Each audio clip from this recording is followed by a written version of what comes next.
What is up, y'all? Welcome to Juicebox Sports, the number one podcast in the great state of Texas.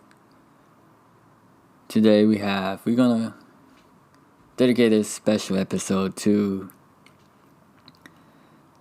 one of Texas' most iconic landmarks, Tal's Hill. Longtime fans will remember the thrillers moments in our entire lifetimes that brought us, Tal's Hill. But not many people know who Tal's Hill was named after. But here's the story, man. Come on. In 1996, when the Astros were designing a new stadium, during a meeting at the Astrodome, owner Drayton McLane asked, "What can we do to make this ballpark special?" This brilliant young man, Tal Smith, who was an American former professional baseball executive who has served in high baseball operation positions, including general manager and club president, as well as the founder of a firm that advises Major League Baseball teams on salary arbitration cases, responded one time by suggesting a hill and a pole in center field, similar to the Cincinnati Reds Crosley Field. The project became known as Tal's Hill. When architects Populous made design to facilitate the inclusion of the hill, some players nicknamed the Grassy Knoll. The first catch was made by the Atlanta Braves' Andrew Jones in 2000, who later we're going to talk about, after he had fallen over running up the hill on the previous play. Catches on the hill were viewed to be some of the toughest to make, and a number of players fell over and ran into the pole. Lance Bergman once said, "If the ball rolls onto the hill, it's not steep enough to roll back, so you have to go get it. Then there's the chance of running to the flagpole that's on it and getting hurt." 2015, the Houston Astros chances of announced that Tal's Hill would be removed as part of an organization evaluation request by owner Jim Crane. It was to be replaced with a new seating area and concession stand. The removal was scheduled for the end of 2015. However, the Astros reached the postseason miraculously, which delayed the work until after the 2016 season. The groundbreaking on removal took place on October 10, 2016. The removal of Tal's Hill was viewed as an example of variations in MLB ballparks being removed for financial gain and also in the pursuit of uniformity in MLB ballpark playing fields. Under the Minute Maid Park ground rules, both Tal's Hill and the flagpole were considered in play. If a ball hit the flagpole on the hill and stayed on the field of play, it was in play. If it went out of the field of play or over the fence, it was a home run.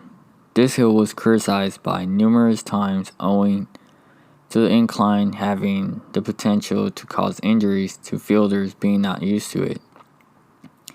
However, there was never an injury to any player in relation to Tal's Hill. In the hill in 17 seasons achieved a mountainous stature. It thrilled fans, relieved pitchers, deflated hitters, and incited both fear and gratification in center fielders. Some who vaulted the hump and others who crumbled into the sod Some iconic moments include 2006, May 26, 2000.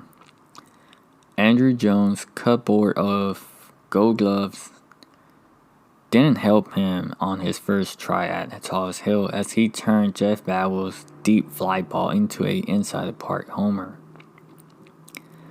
But he got a second chance, one batter later, and came through with a nice grab. June 7, 2007, Carlos Beltran, a former Astro, raced back to the deepest part of the hill to make this game-saving catch. In the 14th inning, sadly, the Mets ended up winning in 17.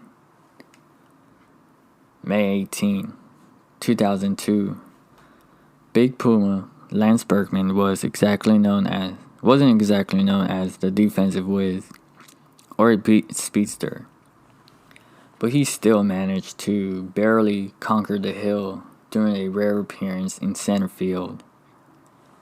June 18, 2013, while still with the Brewers, Carlos Gomez made one of the more spectacular catches in the history of Tallest Hill with a Willie Mays-like basket grab.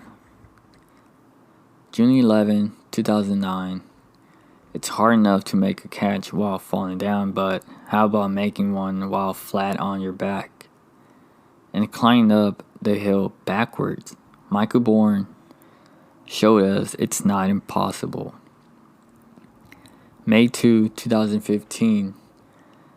Don't tell Jake Marisnik about Tall Hills being demolished.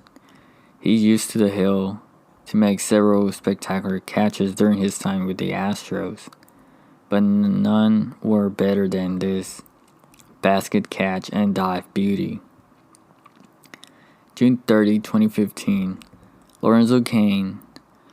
Not everyone could make a great catch on the hill, but Lorenzo Cain got tripped up climbing the hill and missed a spectacular catch, instead slamming headfirst into the wall and giving Evan Gattis an easy triple.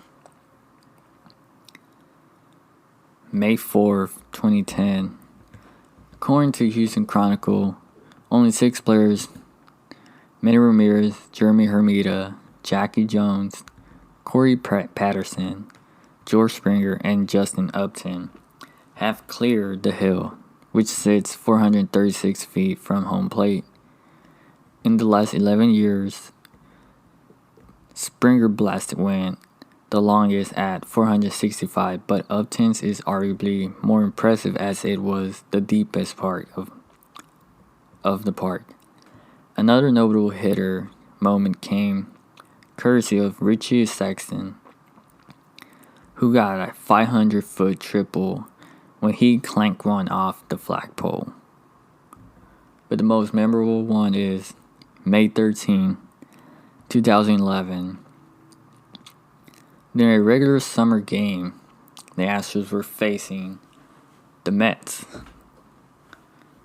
But this rather adventurous Astro fan pulled off the impossible thanks to Tallest Hill, as he used to vault over the fence and escape security after he invaded the field. Although police arrested the man, unnamed name, outside the ballpark, it remains perhaps the most legendary fan on the field moment of our lifetime.